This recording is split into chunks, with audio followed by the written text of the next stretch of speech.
안녕하세요. 토요미스테리 디바달리아입니다. 1984년 6월 4일 오전 10시, 20살의 여성 야마모토 미요씨는 야마나시현 고우시에 위치한 자택에서 도서관에 갈게 라고 하고 집을 나섰습니다. 미요씨의 어머니는 집을 나서는 딸의 뒷모습을 바라보면서 잘 갔다 와 라고 배웅해줬죠. 하지만 이 모습을 끝으로 딸 미호씨는 행방불명 상태가 되었습니다. 가족들에게는 천청병력 같은 일이었죠.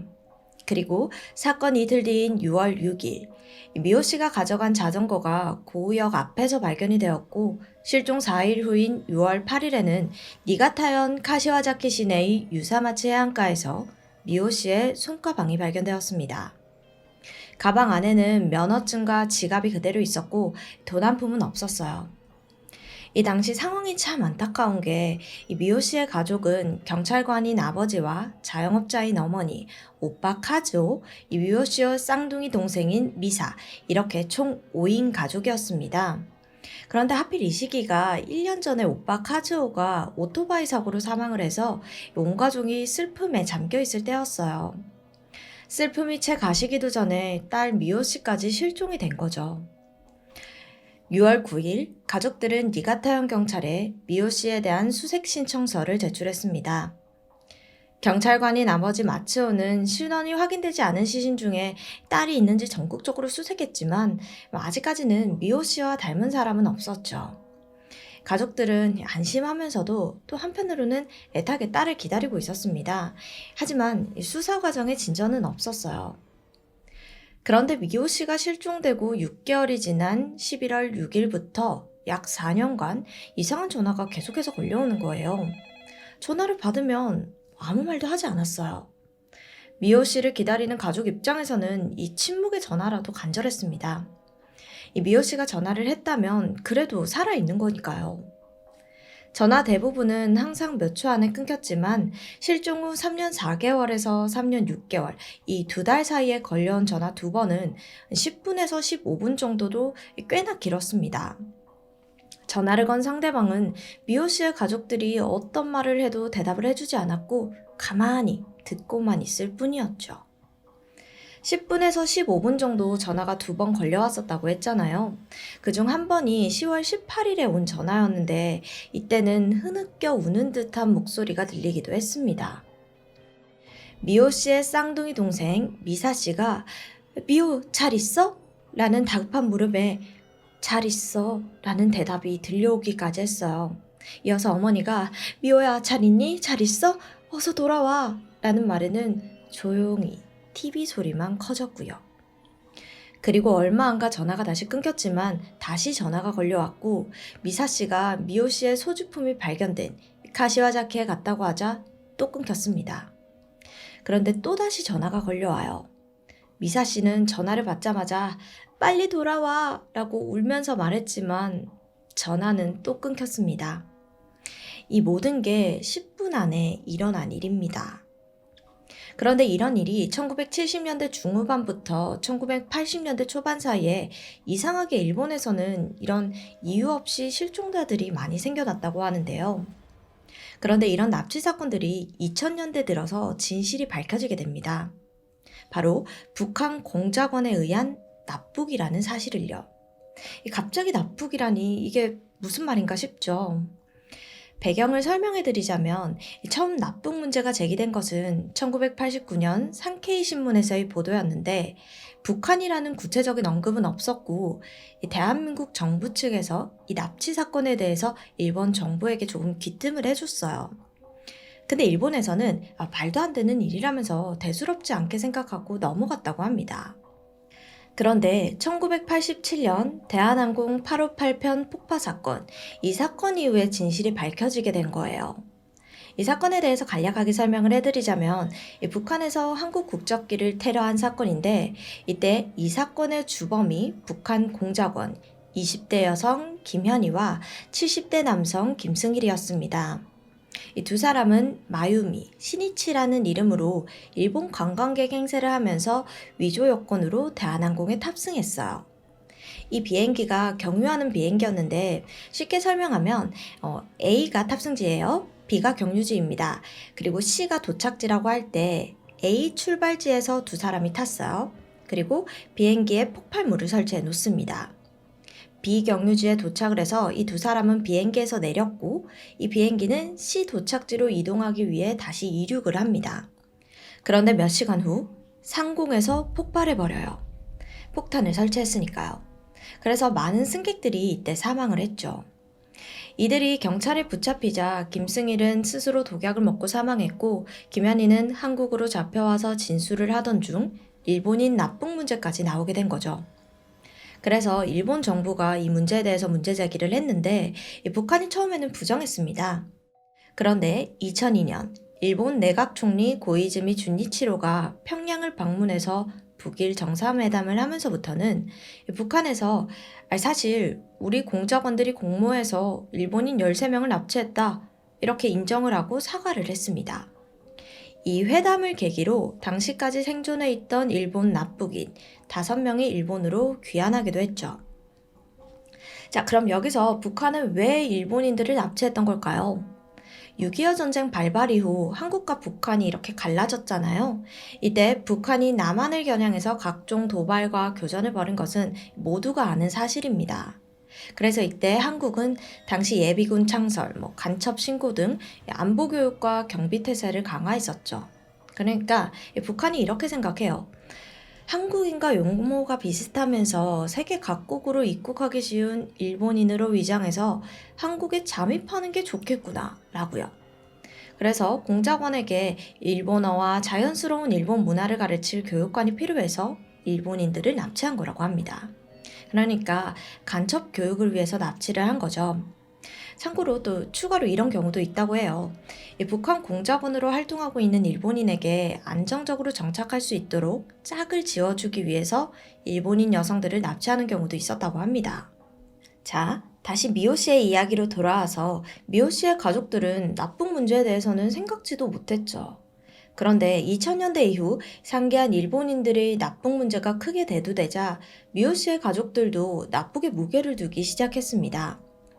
1978년 니가타현에서 납북이 되었다가 귀국한 카오루 부부의 납북 문제 보도가 2002년 3월에 있었는데 이때 카시와자키, 유사마치 해안가라는 지명이 여러 번 언급되었거든요. 앞서 말씀드렸듯 이곳은 미호 씨의 손가방이 발견된 곳입니다. 그녀의 가족들이 카시와자키라는 지명이 나오자 미호 씨의 납북 의심은 확신으로 바뀌었죠. 동생 미사 씨는 납북 문제가 명확해진 지금 목소리를 내지 않으면 평생 미호 씨를 만날 수 없을 거라고 생각이 들어서 곧장 신문사에 편지를 써보냈어요. 그러던 2002년 9월 북일 정상회담 이후 경찰들이 미호 씨 가족들의 사정을 듣기 위해 연락이 옵니다. 가족들은 제발 딸을 찾아달라며 간절하게 애원했죠. 그리고 실종 당시의 상황이나 여러 가지 입장 등을 듣고 미호 씨의 이름을 납북 가능성이 있는 특정 실종자 조사회에 올렸어요. 그리고 일본에서는 미호 씨를 구출하기 위한 움직임도 조직적으로 일어났고 서명활동도 열려서 약 1년간 20만 명의 서명이 모이기도 했습니다. 그런데 이러한 활동 중에 아버지인 미츠오가 병에 걸려 사망하면서 세간을 안타깝게 만들기도 했죠. 아무래도 아들도 잃었는데 딸까지 행방을 알 수 없으니 스트레스가 이만저만이 아니었을 겁니다. 특히나 딸의 경우에는 아예 생사조차 알 수 없으니 이거 얼마나 답답하겠어요. 어쨌든 미호 씨가 특정 실종자 조사회에 이름을 올린 지 2년이 넘은 2004년 유사마치 해안가에서 발견된 익사체의 DNA가 미호 씨의 쌍둥이 자매 미사 씨와 일치한다는 통보를 받았습니다. 20년 전에 발견된 행방불명자의 시체가 미호 씨라는 건데요. 이게 갑자기 무슨 말이냐면 사실 미호 씨가 실종되고 약 2주쯤 뒤인 1984년 6월 21일 날 일부 백골화되는 시체가 해안에 떠밀려 와서 그걸 본 관광객이 경찰에 신고를 한 적이 있었습니다. 그런데 20년이 지난 뒤에야 경찰이 해당 사체가 미호 씨의 일랑성 쌍둥이 미사 씨와 DNA가 일치한다면서 연락을 준 거예요. 경찰들은 미호 씨와 동일 인물이라고 판단됐다고 했습니다. 사인은 극단적 선택에 의한 익사고요. 그녀의 가족들은 갑작스러운 경찰의 연락에 패닉 상태가 되었죠. 그런데 이 DNA 조사는 의심스러운 점이 많아도 너무너무 많았는데요. 단순한 질문으로는 DNA 검사를 왜 이제 와서 했어요? 생각할 수 있는데 DNA 검사는 1980년대 당시 활성화되지 않았습니다. 자, 그럼 진짜 의문스러운 점은 첫째, 이 미호 씨의 가족들에게 비밀로 하고 DNA 검사를 진행했다는 점이었어요. 그렇잖아요. 유가족에게 모든 것을 알리고 사실상 DNA 검사가 진행되어야 하는데, 그렇지 않고 자기네들끼리 하고 갑작스럽게 이야기를 했다는 거예요. 이에 경찰들은 2004년 4월 26일 날 가족들에게 이 사실을 전했다고 합니다. 미호 씨로 추정되는 시체 두 구가 있는데 그중 한 구는 DNA 검사가 가능하니 해보자고 분명히 말했대요. 다른 날에도 감정하겠다고 4번이나 가족들에게 전달을 했다고 하지만 미호 씨의 가족들은 그러한 이야기를 일체 듣지 못했다고 주장합니다. 미호 씨로 추정되는 시체 두 구가 나왔다. 이 이야기는 상당히 충격적이잖아요. 이걸 기억하지 못했을 리가 없을 거라고요. 서로 의견이 엇갈리는 거예요. 두 번째는 미호 씨로 추정되는 시체는 무려 20년 전에 발견된 시체인데 경찰이 발표했던 DNA가 쌍둥이 동생 미사 씨와 일치한다는 주장 외에는 키나 체형, 옷차림, 속옷 사이즈, 치아 치료 흔적 등 모든 것이 미호 씨와 전혀 다르다는 점이에요. 경찰은 이에 대한 질문에 설득력 있는 답을 내놓지 못했고 대답도 제대로 못했다고 합니다. 그런 경찰들의 모습에 미호 씨의 가족들은 그들의 말을 신뢰하지 못했죠. 그리고 시체가 미호 씨보다 한 10cm나 크고 일치하는 부분이 전혀 없으니까 더더욱 그들의 말을 믿지 못했을 거고요. 세 번째, 시체가 발견되었을 때는 미호 씨의 실종 17일 뒤였는데 만약 그 시체가 미호 씨였다면 그렇게 빠르게 백골화가 될 수 있었을까요? 게다가 발견된 시체에는 치아가 13개나 빠져 있었습니다. 당시 20살이었던 미호 씨가 치아가 그렇게 단기간에 빠질 수가 있는지 이해가 되지 않는 부분이 너무도 많았습니다. 미호 씨의 가족들은 우리는 진실이 알고 싶을 뿐입니다. 만약 시체가 미호가 맞다면 당장이라도 오빠와 아빠 묘에 안치해서 쉬게 해주고 싶습니다. 하지만 이 시체의 자료와 유류품 사진 속에 미호를 나타내는 건 무엇 하나 없습니다. 라고 말합니다. 한편 특정 실종자 조사회에서는 미호 씨가 납북을 당하려다가 실패한 것이라는 가능성이 제기되기도 했는데요. 북한 공작원이었던 안명진 말에 따르면 납치한 사람이 격렬히 저항을 하면 강렬하게 구타하여 죽인 경우도 있었기 때문이라고 합니다. 이러한 이유로 사망해서 북한 공작원들의 주요 상륙 루트이자 시체가 발견된 장소인 유사마치 해안가에 유기했을 가능성이 있다고요. 또는 북한에서 한국으로 망명한 권혁은 1994년 북한에서 봤던 여성이 미호 씨와 빼닮았다고 증언하기도 했는데요. 그렇기 때문에 만약 미호 씨가 납북이 되었다면 북한에서 살고 있을 가능성도 분명히 있습니다. 미호 씨의 가족들은 미호 씨의 납북 무게를 두고 현재까지도 그녀를 찾기 위한 노력을 꾸준히 하고 있습니다. 이 같은 상황에 일본에서는 납북 피해자들을 위해 북한까지 전파를 보내는 시오카제 라디오가 있는데요.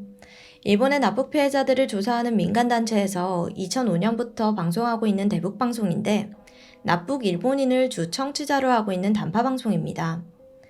가족들은 이 라디오에 메시지를 보내면서 그녀가 돌아오길 간절히 기다리고 있죠. 미호 씨는 1964년 3월 3일생으로 현재까지 살아있다면 60세입니다. 하지만 현재까지도 그녀의 행방은 알 수 없으며 행방을 안다는 사람조차도 나타나고 있지 않아요. 아직까지도 미호 씨의 죽음에는 밝혀지지 않은 이해할 수 없는 점들이 많이 남아 있습니다. 그녀는 정말 북한에 의해 납북이 되어 북한에서 살아가고 있는 걸까요? 아니면 납북에 실패해서 죽음을 맞이한 걸까요? 경찰이 미사 씨와 DNA가 일치한다고 발표한 시체는 정말 미호 씨가 맞을지, 이 시체의 사인처럼 죽음을 당한 건 아닌지 모든 게 의문투성이었던 오늘의 사건이었습니다. 미호 씨가 하루빨리 가족의 품으로 돌아오길 바라며 오늘의 이야기 마치도록 하겠습니다. 지금까지 디바달리아였습니다. 안녕하세요. 토요미스테리 디바제시카입니다. 시간은 1977년 11월 15일. 일본 해안가 마을 니카타현에서 13살의 여중생 요코타 메구미가 사라져버렸습니다. 겨울 초입의 쌀쌀한 날씨였고 소녀는 학교에서 배드민턴 연습을 마치고 돌아오다가 소리소문 없이 자취를 감춰버렸는데요. 그날은 바다도 잔잔하고 하늘도 맑았다고 기록되어 있습니다. 불길한 예감이 엄습한 건 해가 지고 거리가 본격적으로 어두워지고 나서였는데요. 메구미의 어머니는 아무것도 모른 채 집에서 스튜를 끓여놓고 딸이 돌아오기를 기다리고 있었죠. 집에서 학교까지는 불과 8분 거리입니다. 원래대로라면 학교 후에 진작 집에 도착했어야 했는데요. 한참이나 딸이 오지 않자 초조해진 엄마. 결국 밖으로 뛰쳐나갔고 두 아들과 함께 근처 주택가를 다 돌아다니며 딸을 찾아 나섰죠. 아이는 보이지 않았습니다. 곧바로 실종 신고를 했고 경찰이 도착했는데요. 그리고 나서 이 조용했던 해안가 마을은 발칵 뒤집히게 되죠. 13살 어린 소녀는 흔적도 없이 사라졌습니다. 날이 밝고 나서 수색견들이 현장에 투입됩니다. 수색견들이 메구미의 냄새를 감지했고 이후 집 몇십 미터 앞까지 쿵쿵거렸지만 딱 거기까지예요. 이어진 수색에도 아이를 봤다는 목격자도 없었고 두고 간 남겨진 물건도 없습니다. 사건은 난항을 겪을 수밖에 없었죠. 이후 메구미 실종 처리되었습니다. 하지만 남은 가족은 절대 딸을 포기할 수 없을 텐데요. 부모님과 2명의 동생은 메구미가 돌아올 거라는 희망을 버리지 않은 채 여전히 다른 지역을 돌며 그녀를 찾았습니다. 그렇게 시간이 무성히 흘러버렸고 무려 20년이나 지나게 되죠. 부부도 어느새 나이가 들었고 2명의 동생도 성인이 되었습니다. 그런데 어느 날 20년이라는 그 긴 시간이 지난 후에 가족은 드디어 딸의 행방을 알게 됩니다. 바로 어린 메구미가 북한에 납치되었다라는 것이 밝혀지게 된 거죠. 그날 하굣길 메구미는 집에 가던 중에 낯선 남성에게 납치를 당했습니다. 너무나 놀란 중학생 소녀는 공포에 질렸고 울음이 나올 수밖에 없었는데요. 아이가 강제로 끌려간 곳은 다름 아닌 마을 해안에 정박해 있던 비밀스러운 배. 그리고 이 선박이 아이를 데리고 향하는 곳은 북한이었습니다.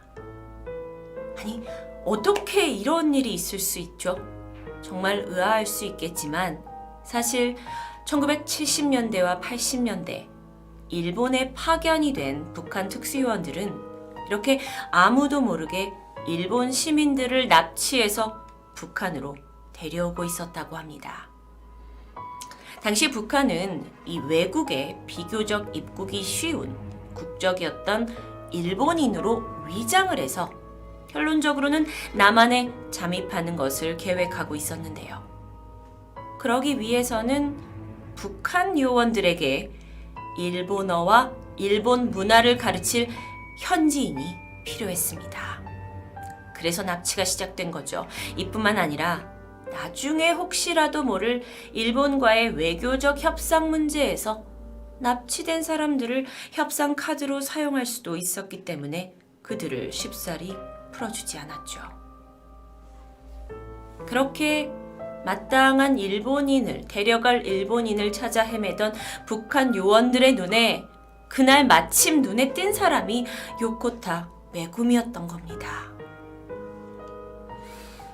그렇게 13살 소녀는 약 40시간 동안 어두운 배 안에 감금되어 있었습니다. 무서웠고 빠져나가려고 선실벽을 계속 긁었다고 하는데 그래서 북한에 도착할 즈음엔 그 손톱이 빨갛게 피로 물들어졌을 정도였죠. 아이는 도대체 자신이 어디에 있는지, 왜 이런 상황을 겪어야 되는지도 이해하지 못했을 겁니다. 그리고 도착해서 낯선 곳으로 끌려가죠. 북한. 메구미는 이제 꼼짝없이 북한의 인질이 되어서 그곳에서 삶을 살아가게 됩니다. 당연히 북한에서는 이 사실을 외부에 결코 유출하지 않았죠. 그래서 메구미 실종은 영원히 미제 사건으로 남을 뻔했습니다. 하지만 1997년 1월 자신을 탈북자이자 전직 북한 요원이라고 주장하는 안명진이라는 사람에 의해 북한이 자행하던 일본인 납치 사건이 수면 위에 떠오르게 됐죠. 그리고 그 명단 중에 한 사람이 바로 메구미였습니다. 이 소식을 들은 부모님은 논란보다 기쁨이 너무 컸죠. 비록 20년 동안 이 폐쇄된 사회에 갇혀 살았다고는 하지만 딸이 죽지 않고 살아있다라는 것만으로도 주체할 수 없을 정도로 기뻤는데요. 그들이 알아낸 정보에 의하면요. 메구미는 1986년까지 북한에서 조선어를 배우고 사람들에게 일본어를 가르치면서 동시에 북한식 세뇌 교육을 받아왔다고 합니다. 호롤단신, 납치된 소녀에게 북한은 말만 잘 들으면 다시 일본으로 보내주겠다 라고 말했고 그게 그저 유일한 희망이었죠. 그녀 외에도 또 다른 이 납치된 일본인들과 함께 돌아갈 날만을 기다렸지만 결국 모든 건 거짓임을 알게 되었고요. 이에 좌절했고 결국 신경쇠약으로 병원 신세를 지기도 했다고 전해집니다. 어쨌든 내 딸 메구미가 북한에 살아있다는 걸 안 이상 부모는 결코 가만히 있을 수 없습니다. 이 세간에 이 사건이 충격적으로 다가왔고 결국 이건 북한과 일본의 외교 문제로까지 번지게 되는데 이에 더는 모른 척 할 수 없던 북한의 김정일 국방위원장은 2002년 드디어 일본과의 정상회담에서 납치 사실을 인정하게 됩니다. 그러니까 이제 20년간 딸을 기다리던 메구미 가족은 딸을 만날 수 있다라는 희망에 부풀어 있었죠. 이 사건과 관련해서 당시 일본 정부에서 행했던 조사에 의하면 북한은 약 12건의 납치를 저질렀습니다. 그리고 이 12건 속에서 총 일본인 17명이 사라진 것으로 추정하고 있었죠. 하지만 북한에서는 아니다. 우리는 단 13명을 납치했고 이 중에 8명은 이미 사망했고 그중 살아있는 5명만을 일본에 귀환하겠다라고 말합니다. 그렇게 기다리던 메구미는 사망자 명단에 있었습니다. 결국 딸이 돌아올 수 없다라는 사실에 가족은 또다시 세상이 무너지는 듯한 절망감을 느꼈겠죠. 이후 북한은요, 생전 메구미의 모습을 공개하기도 했습니다. 그들은 메구미가 1986년 8월 한국에서 납치된 남성 김영남과 결혼을 했고 87년에 딸 김은경을 낳았다고 전합니다. 하지만 메구미는 1993년쯤 우울증으로 병원을 전전하다 결국 목을 매서 스스로 목숨을 끊었다고 밝히게 되는데요. 북한이 밝힌 거에 따르면 메구미 외에 다른 8명의 사망자들은 수영을 하다가 사고로 죽었다. 자동차 상호를 당해 죽었다. 라고 전해집니다.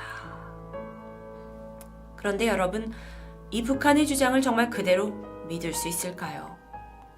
그렇구나 라고 하기엔 우린 그들을 그대로 신뢰할 수가 없었고 아니 13명을 자신들이 데려갔는데 이 중에 8이 죽었다? 라는 굉장히 설득력이 낮은 스토리입니다. 게다가 요코타 메구미를 봤다는 증언이 덧붙여집니다. 같은 납북 일본인이었던 하스이케 카오루가 내가 1994년까지 그녀를 봤다고 증언하게 되는데요. 아까 그 북한이 말했을 때는 93년에 사망을 했다고 하는데 94년에 그녀를 봤다고요?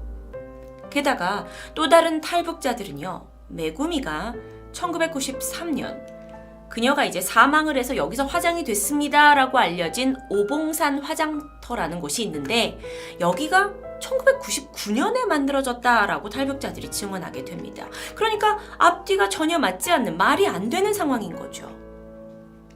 이 외에도 그녀가 정말 사망했을까라는 걸 의심할 만한 각종 증언이 쏟아져 나왔습니다. 2004년이 돼서 북한에서 메구미의 유골입니다 하고 건네준 게 있어요. 오는 이걸 받아들고 유골의 유전자 DNA 검사를 해봤죠. 일치하지 않는다는 결론이 나왔습니다. 또한 북한에서 이제 보내온 자료 중에 환자 입퇴원 대장이라는 게 있었거든요. 그런데 입퇴원이란 단어도 너무나 허술하게 사망이라는 단어로 고쳐져 있었고요. 같이 보내준 병원 차트 기록도 실제 정보와 맞지 않는 부분이 상당수였습니다. 자, 이렇게 허술한 점이 발견이 되고 여기에 일본 측과 메구미 가족 측이 이게 뭐냐라고 자꾸 추궁을 하자 북한이 입장을 바꿔서 1993년에 사망을 한 게 아니라 94년 4월에 그때 사망했습니다. 이렇게 정정하는 해프닝도 벌어지게 되죠. 와, 이렇듯 정말 너무도 답답하게 신뢰가 가지 않는 이 북한의 설명, 일본 정부는 받아들이지 않았습니다. 메구미 가족 역시 받아들이지 않았고 이 일이 알려지면서 일본 대중 또한 분노했죠. 사건은 사람들의 관심을 받으면서 여러 추정 기사가 나오기 시작했는데요. 한간에서는 아마 메구미가 일본으로 돌아오기에, 그러니까 본국으로 돌아와서 다시 일본인으로 살기에는 이미 너무 많은 북한의 기밀을 알고 있기 때문에 북한이 그녀의 죽음을 조작한 것이 아니냐라고 예상했습니다. 북한은 어땠을까요? 메구미는 죽었다라는 주장을 전혀 굽히지 않았고 시간은 그렇게 무성하게 흘러갑니다. 어느새 메구미의 부모님의 머리 색깔도 하얗게 새어버렸죠. 당시 13살 중학생이던 소녀 메구미, 살아있다면 2010년 지금쯤 40대 중반이 되었을 텐데요. 그녀가 살아있다고 한들 부모는 딸을 알아볼 수 있을까요? 이 사진은 메구미가 나이 든 모습을 가상으로 만든 이미지입니다. 이제는 노인이 된 아버지, 딸이 납치되기 전에 생일 선물로 준 빚을 아직도 가지고 있다고 해요. 그는 딸의 죽음을 믿지 못한 채 딸이 사라진 그날부터 이 빚을 머리맡에 두고 아직도 딸을 기다리고 있다고 합니다. 노쇠한 부부에게 남은 시간이 많지 않음이 그저 안타까울 뿐입니다. 토요미스테리 디바제시카였습니다.